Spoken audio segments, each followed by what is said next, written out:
Hi, Janko Rutgers here for GigaOM TV, together with Matt McRae, the CTO of VIZIO at Google I/O in San Francisco. And Matt, you came here to introduce the new Google TV device. Tell me a little bit about it, what it is. Yeah, so it's called the Co-Star. It's a very small box that allows you to hook it to any TV in the house.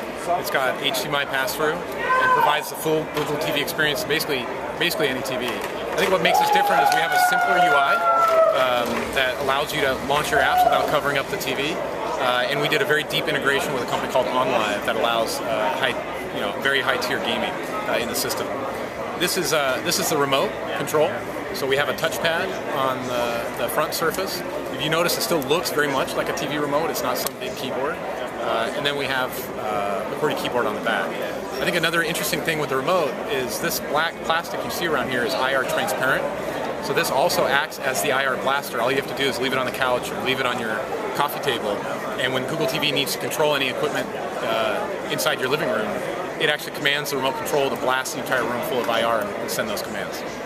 Now this is not, obviously it's not the first Google TV device coming out. Logitech tried their hands at a set-top box. Yep. What have you learned from these early efforts that didn't actually fare so well, I guess? Well, we learned a few things. One, we learned things about the IR blasting as an example. If you put the IR blasting on the device and then someone wants to put that device in a closed cabinet, it doesn't do you any good. But if you put it on the remote control that's typically outside in the room, that helps. We learned a little bit about the UI, that covering the whole screen of the UI isn't ideal, and that's why we did a custom UI. But I think one of the key things we also learned was consumers were very interested in Google TV, and the volume really spiked when you hit that trigger price point. And so, as you know, we've announced this product at $99 to really boost the performance and the sales performance of the device and get this in as many people's hands as possible. Now, VIZIO has been kind of venturing in a couple of new areas, traditionally known as a TV manufacturer. Right. You guys are doing PCs now, you're doing tablets now, and the tablets specifically were announced about at the same time, I think, as the Google TV device. Yes, that's right. And I'm kind of interested in your views on how tablets and TVs kind of coexist and how they maybe complement each other. Yeah. So the way we look at the tablet, I think, a little bit different than how other people look at the tablet.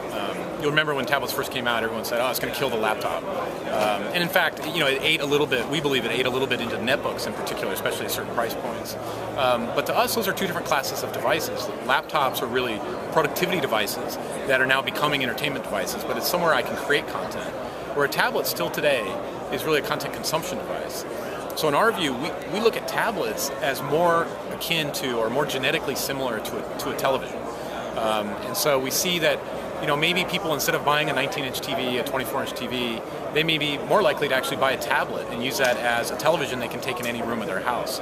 And so you'll see us looking at usage models where the TV and the tablet are in the same room and somebody's using second screen, they're using the tablet in their lap while they're watching TV.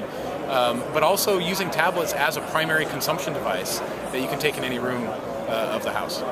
So for VIZIO to make tablets, essentially it means that you wanted to own your competition in a way? Yeah, it's a little own the competition. Is make sure that we're providing every device a consumer may be interested in consuming content on. And at the kind of broader visionary level, we believe every screen that's in a consumer's life should be able to get that content. And if that content screen is going to be an important part of that consumer's life, we should be building it. And so that's why we got into tablets, and that's why you saw our PC announcement a few weeks ago. Okay, last question, kind of a wildcard question. Yeah. Google chairman Eric Schmidt said, I think 6 months ago, that by now the majority of TVs not sold, but at least in stores, in shelves, would be based on Google TV. It hasn't quite happened yet, and you guys still make a lot of TVs that are not based on Google TV yet. So when do you see things shifting towards Google TV? When will it get such a momentum? Well, I think we're seeing smart TV grow rapidly. And you're going to see some really interesting things come towards the end of the year. I think CES is going to be really interesting this year. So I can't really comment on exactly Google TV and especially other manufacturers, but the penetration of smart TV is skyrocketing. It's faster than any other new technology that's hitting TVs. For instance, 3D. 3D penetration is pretty fast, but smart TV is way, way, way faster. So I think he's commenting on the adoption of smart TV in general, and we are seeing that accelerate. Announcing products like this to get Google TV into more people's hands, I think will also help. But I think next year is probably more likely going to be a year of almost total penetration of, as far as the percentage of TVs that actually ship with smart capabilities in them.